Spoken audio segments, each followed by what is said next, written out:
No.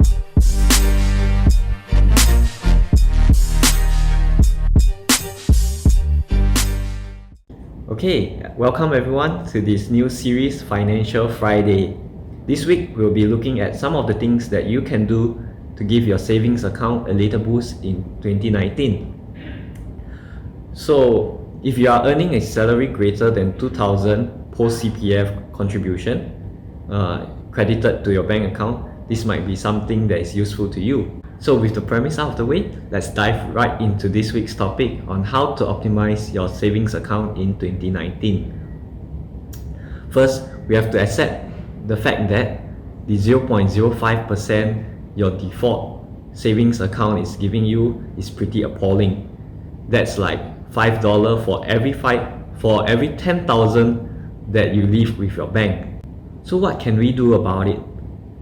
Can we get more of it? The answer is a resounding yes.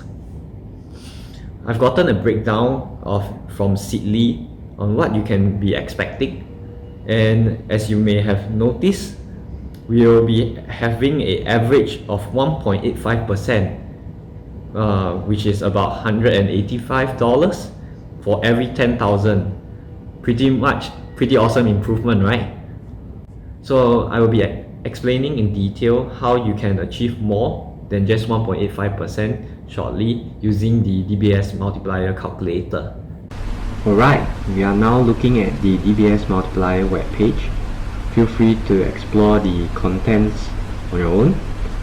So there are things like how to achieve the 3.8% up to 100k, and the details on the transaction category, but we'll be focusing on the 1.85% mentioned in the CheatSheet, something that is more achievable and realistic. And yes, you may have noticed that you might be able to achieve more than 1.85% by having higher transaction, another one or two category of spending transaction. So these are actually quite hard to achieve. The investment, home loan, insurance, you might or might not want to use the services provided by DBS, but the credit card itself, the spending plus salary is already good enough for you to achieve the 1.85%. So to save us some time, I've already keyed in some of the variables within the calculator. So the 10,000 in your multiplier account and the 2,000 basic salary post CPF contribution and the $1 credit card spend, and with that only we already have the $153 per year. At this point you may be asking, hey Poi, isn't 1.85% of $10,000 180 at least? And you're absolutely right. That is because when we look at this chart over here, when you are greater than $2,000 and less than $2,500, you've only clocked 1.55%.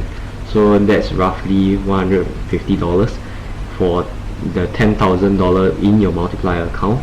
And also we need to take note that this 2,000 and 2,500 range, right? It's important to note that it is a combination of your credit card spending and your credited salary. So what we're going to do here, right, is to increase your credit card spending. So your credit card spending, although it's deducted from your salary the next month, right, it adds up to the total transaction. So we put it 500 in here, right? If you notice, we have hit 182. One thing I also like to show you real quick is that if you are using your default saving account, right, which is the 0.05, I can show you quickly here. By reducing the amount to less than 2,000, you can see that your per annum returns for the interest earned is only $3.65. So compared to the $180, that's like a let me calculate. I think it's a 5,000% return. 180, we do a simple division divided by 365, yeah, times 100. So it's close to 5,000% increase from the previous multiplier account. So a great improvement, right? And also this credit card spending is just to simplify things. Of course you can put it at anywhere else like investment or insurance, but for the simplicity and is something that most of us is able to clock is to apply a credit card, and with your salary combined spending we should be able to hit a good 1.85% ideally. But if not, a $150 from the 1.55% is also respectable amount. With this simple adjustment in our savings account and spending habits, we can gain so much value out of it. And furthermore, this $180 can be further compounded over the years to come. What I like to tell people around me is you get additional income just by staying alive. The bank is paying you extra interest for the money that you are living with them. Now, for the final segment, things will be more interesting. I will be sharing something that my colleague has done for himself, which is to max out his multiplier account. You can see the difference would be day and night.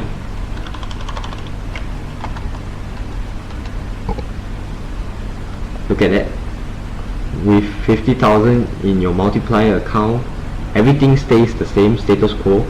You get $900 per year just by staying alive. Yes, the bank is paying you $900 plus dollar, roughly speaking $70 plus dollar per month. You get to spend every month. Yep, with that I will conclude this segment, and I will be sharing more about my top 3 takes from using the multiplier account. For simplicity, I will be using my experience using the DBS Multiplier account. DBS is not paying me for saying this, or is it? I guess we will never know. But jokes aside, there are 3 key things that you need to take note when you register for the DBS Multiplier account. Number 1, you need to transfer all your salary to your DBS Multiplier account, which there is a separate account where the interest will be calculated. So number 2, you need to apply for a credit card, because there will be a minimum spending of at least $1 for you to qualify to have the interest, a better interest rate in general. Number 3, quite straightforward. You have to set up a standing order to transfer all your salary, whatever you want to be multiplied, to your multiplier account. Standing order is sort of like a gyro to yourself, and it saves the trouble for you to ask your HR to credit the salary to your new multiplier account. Yeah, so with the standing order you save the hassle. That's all. And like always, please help support me by clicking on the subscribe button below and the bell icon. It will go a long way in helping me. Thank you.